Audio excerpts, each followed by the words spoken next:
He's one of the most successful smugglers in US history. In the late 1970s and early 1980s, Louisiana native Barry Seal made a fortune trafficking unbelievable quantities of cocaine onto American soil. A born pilot, Seal was able for years to outwit the DEA, the FBI, US Customs, and any other federal agency that tried to stop him. Loosely connected to Pablo Escobar's notorious Medellin cartel, Seal lived a life of adventure, riches, and excitement in far-off lands. Until suddenly, he didn't. In 1983, Seal was caught boasting in a wiretap and indicted for smuggling. Facing a minimum of 10 years, he realized his only escape was to flip, to go from being America's top drug runner to its top DEA informant. It was a decision that would lead him from the battlefields of Nicaragua to the rainforests outside Medellin and bring him face to face with Pablo Escobar. A twisted, funhouse mirror ride through the darker side of the 1980s. This is the story of Barry Seal, Louisiana's cocaine cowboy.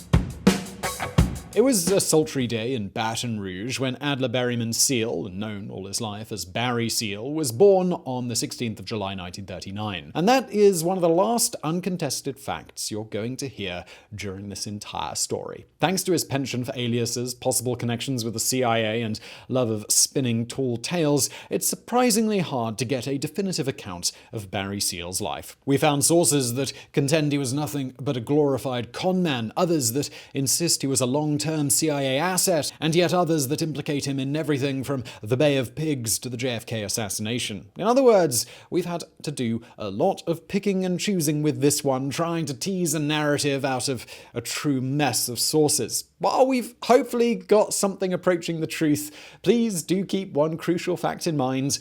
No one on Earth could talk as much crap as Barry Seal, and Barry Seal sure liked to hear himself talk. From his earliest days, the young boy was obsessed with the planes that buzzed through the skies above Baton Rouge. By his teenage years, Seal was spending all of his free time hanging around the airport, talking to any pilot who'd pay him some mind. It helps that even at this young age, he was naturally charismatic with a storyteller's instinct and an affable charm. But charisma wasn't Barry Seal's only talent. Aged just 15, Seal started pilot lessons. He turned out to be such a natural that his instructor was letting him fly solo after only 8 hours of training. Because, of course, it's not like letting an untrained teenager take command of a flying bomb could somehow go wrong. And go wrong it really could have. Despite his talent, Seal was a crazy risk-taker, pushing his aircraft to its very limits. His instructor even noted he seemed incapable of grasping how his actions had consequences. But apparently, borderline sociopathy isn't a disqualification for flying in Louisiana, because Seal was a qualified pilot by the time he was 16. When he graduated high school in 1957, his yearbook noted he was full of fun, full of folly. How right his classmates would turn out to be. After dropping out of college, Seal set up a business flying advertising banners over Baton Rouge. On August the 10th, 1958, while trying to show off, Seal misjudged a maneuver and sent his plane slamming into the ground. The young pilot lost several teeth and spent a week in the hospital. For any other teenager, this could have been the wake-up call, the moments when they realized they weren't invisible and that bad things could really happen. But not Barry Seal. In 1961, Seal joined the Louisiana National Guard, signing up for additional pilot training. There, he got so good at pushing an aircraft past its limits, so good at executing death-defying stunts, that he could fly in almost any conditions. It was a skill that he'd put to good use in Vietnam. Or would he? Depending on who you ask, Seal either spent the mid-60s flying Special Forces missions in Vietnam, or he spent the time as an Army Reserve in the US, quietly improving his pilot skills and lying about his military service. Both tales seem plausible. Seal would turn out to be such an expert at flying through the jungle that it's tempting to think that he must have had prior experience. On the other hand, his military record shows no signs of duty in Asia, let alone in a combat zone. Whatever the truth, it's generally agreed that by 1967, Seal had been honorably discharged and gotten himself a job flying with the commercial airline TWA. There, he became one of the youngest command pilots that the fleet had ever seen.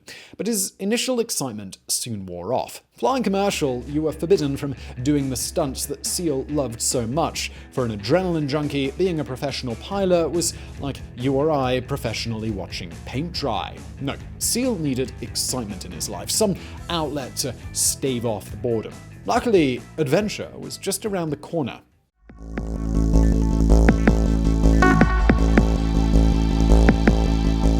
By 1972, Barry Seal was a twice-divorced pilot with a string of failing businesses in Baton Rouge and a deep desire to do something interesting. It was at this point that he met Murray Morris Kessler. Kessler had some connections in Mexico with a bunch of anti-Castro Cubans. These guys needed a capable pilot to fly 1,350 pounds of plastic explosives down from the United States.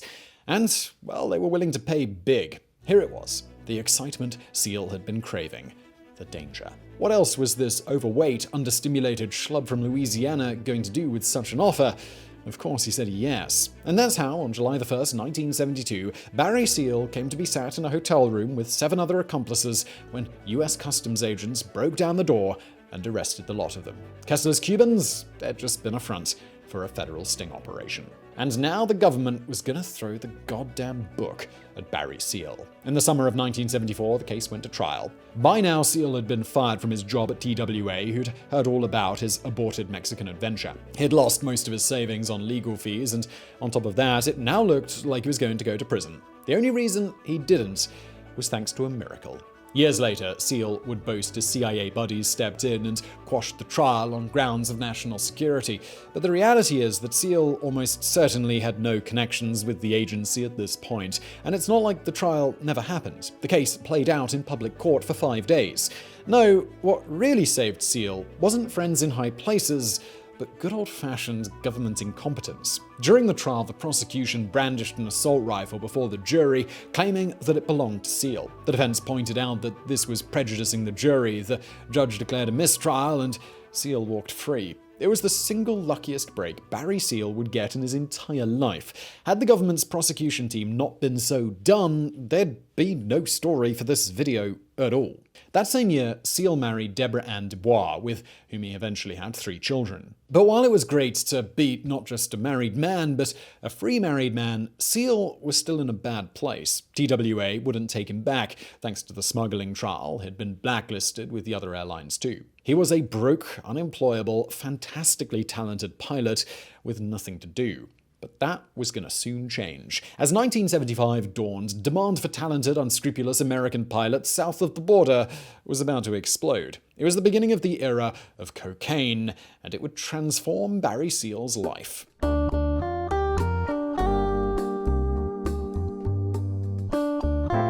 In June of 1971, Richard Nixon stood before Congress to declare drug use was America's public enemy number 1. It was the beginning of the war on drugs. Just 2 years later, in 1973, the DEA was created. But if Nixon thought the drug scene was bad in 1971, with all those damn hippies smoking pot, things were about to get a whole lot worse. Cocaine had been around for a while, but it had always been too expensive, too out of step with the 1960s. But as production methods improved, the price began to drop, even as the purity went up. By the time Barry Seal was in court, cocaine was no longer something only Hollywood royalty could afford. And as the USA turned away from pot and LSD, demand for cocaine was beginning to creep up. However, it would take a very specific set of circumstances to turn coke into the linchpin of Barry Seal's life. A specific set of circumstances in a specific country.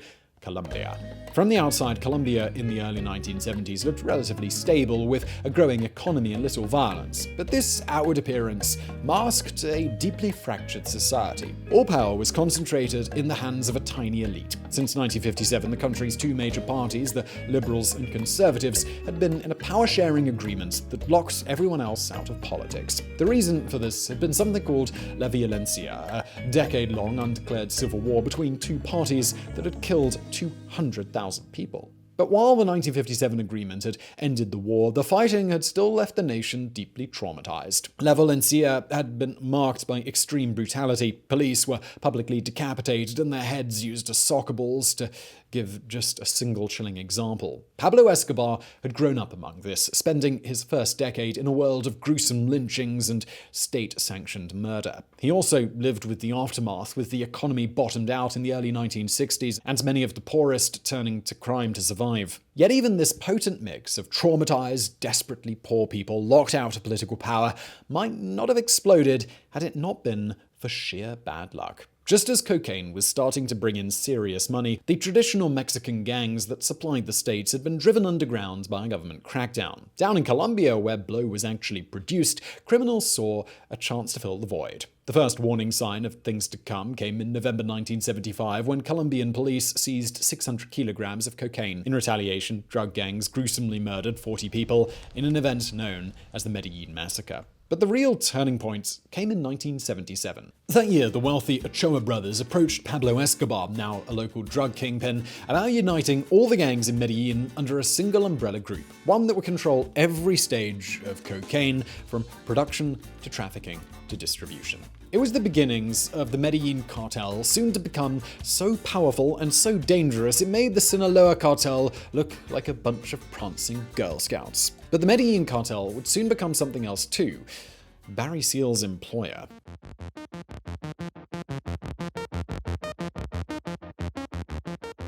How Barry Seal came to be employed by Escobar is a right place, right time sort of deal. By 1976, the disgraced pilot had started a smuggling operation, flying down to Honduras and returning with marijuana. It was small time enough that no one bothered Seal, allowing him to get plenty of practice at using the lakes and bayous of the jagged Louisiana coastline for drug drops. But it wasn't small enough to keep him completely under the radar. In late 1979, Seal touched down in Honduras to find his plane suddenly surrounded by cops.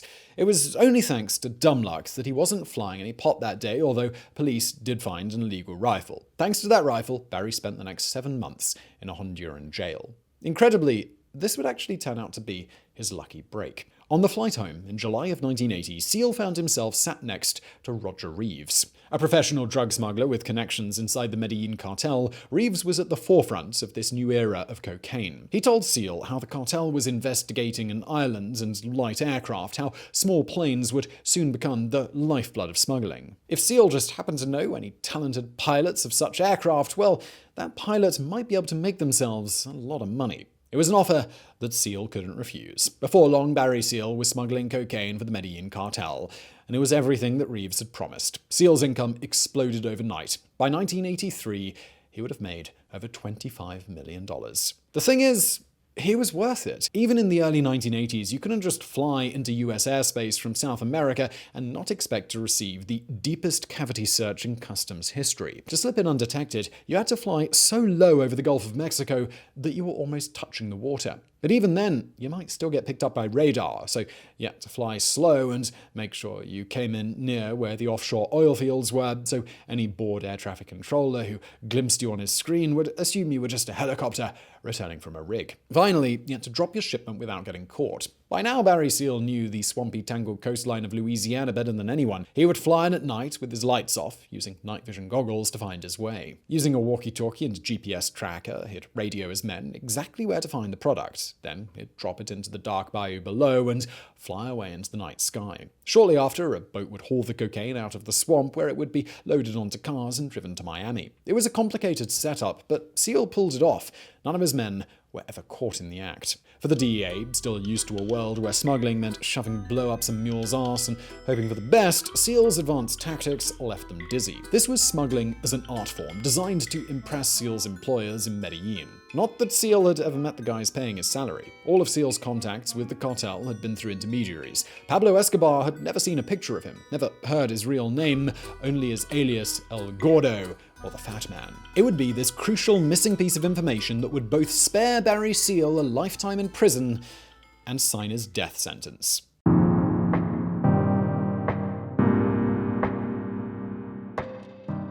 Although Seal was a clever smuggler, he wasn't as clever as he thought he was. For one thing, while Seal knew to use only payphones to contact people, he was far too lazy to keep randomly choosing new payphones. So when the DEA decided to start collecting info on him, they simply wiretapped the 10 payphones that he used the most and built their case that way. For another, Barry Seal also liked to boast to anyone and everyone. It was this last trait that would destroy his life. In 1981, a DEA agent wearing a wire walked into a Baton Rouge bar, went up to Barry Seal, and was all like, "Hey, you look like the sort of fun guy that has really awesome stories about smuggling drugs for Pablo Escobar. Want to tell me about them? I mean, if you could lean in towards me and speak clearly, that would also be super helpful. Incredibly, this worked. Seal started spouting off his mouth and ended the conversation, promising the undercover agents that he'd smuggle some drugs for him. It was the beginning of the end. Although the DEA and FBI would need over another year to build an airtight case,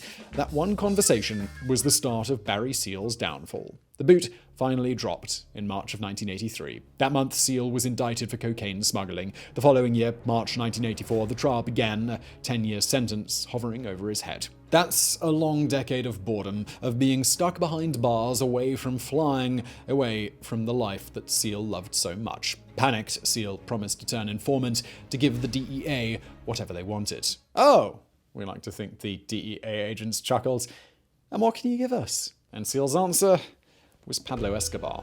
It was a desperate gamble. Although Seal worked for the Medellin cartel, had never met Escobar, had no idea how he'd even go about setting the drug lord up. The DEA were likewise unconvinced. They shoved Seal a phone and basically said, "Go on then, prove it." So Seal called a connection in the cartel, pretended to be a pilot called Ellis Mackenzie, who was super into the idea of flying enormous quantities of coke to the USA. Somehow, the desperate bluff worked. The connection agreed to set up a meeting between Seal and Escobar himself. Suddenly, the DEA were no longer just looking at nabbing an American smuggler, but at dismantling the entire Medellin cartel. Faced with such a prize, they agreed a plea deal. On the 8th of April 1984, Seal walked a semi-free man onto an American airfield and took off for Colombia. That evening, he found himself at the Ochoa brothers' estate, face to face with the entire cartel leadership. It was the first time a DEA informant had ever met Escobar face to face. Luckily, Escobar had no idea Ellis Mackenzie was the same person as their old pilot, El Gordo,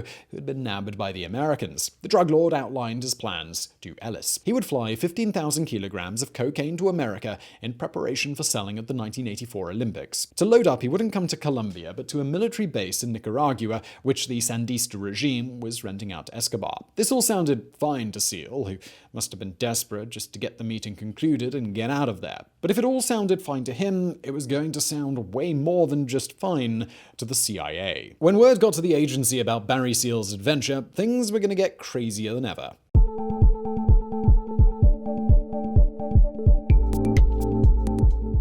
Things started to unravel when Seal first flew into Nicaragua. Although the Medellin cartel had supposedly cleared it with the Sandinista government, someone had forgotten to tell the troops on the ground. Seal was shot down over the jungle, arrested, and thrown in a Nicaraguan jail. While Escobar's contacts within the government would get him released, it unfortunately wouldn't be before the DEA found out. Unfortunately, the DEA wouldn't be able to spring Seal by themselves. Instead, they contacted the CIA for help, only to watch the case be taken out of their hands. At the moment Barry Seal crash-landed in Nicaragua, the Sandinista government was American enemy number one. A bunch of left-wing rebels who'd overthrown Nicaragua's dictator, the Sandinistas were close to both Cuba and the Soviet Union. As a result, the CIA and the White House had spent years trying to discredit them, even illegally funding right-wing death squads known as Contras to wage a brutal civil war. But while the American public already knew the Sandinistas were communists, they didn't know they were also cocaine traffickers. If the CIA could prove this, support for regime change